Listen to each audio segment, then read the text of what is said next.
Gereja Katedral Makassar dahulu bernama Gereja Katedral Ujung Pandang, yang bernama resmi Gereja Hati Yesus Maha Kudus, adalah gereja tertua di Makassar dan di seluruh wilayah Sulawesi Selatan dan Tenggara. Gereja ini didirikan pada tahun 1898. Gereja Katedral Makassar yang bernama Gereja Hati Yesus yang Maha Kudus merupakan gereja tertua di kota Makassar.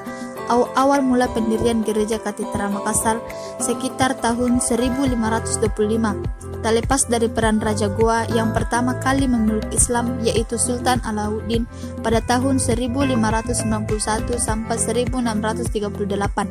Lalu pada tahun 1633, Raja Goa memberi kebebasan kepada umat sejumlah misionaris Katolik dari Portugal untuk beribadah, termasuk mendirikan gereja. Namun gejala politik antara VOC dan orang-orang Portugis semakin memanas, membuat para rohanian terpaksa angkat kaki dari Makassar.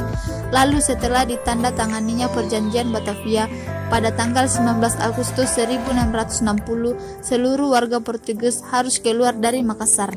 Sejak itu, selama 225 tahun tidak ada pastor yang menetap di Makassar untuk melayani ibadah para umat, hingga akhirnya pada 1892 Pastor Aselbert dari Larantuka NTT ditugaskan menjadi pastor stasi Makassar pada 7 September 1892. Saat itu, Pastor Aselbert tinggal di sebuah rumah di Heriwing atau kini di Jalan Hasanuddin. Lalu pada tahun 1895 setelah membeli sebidang tanah dan rumah di Kemendistrat, kini tinggal di Jalan Kajawe Lalido. Mulai dibangun Gereja Katedral di Makassar. Gereja tersebut sempat direnovasi dan diperluas pada tahun 1939, selesai pada tahun 1941 dengan bentuk seperti saat ini.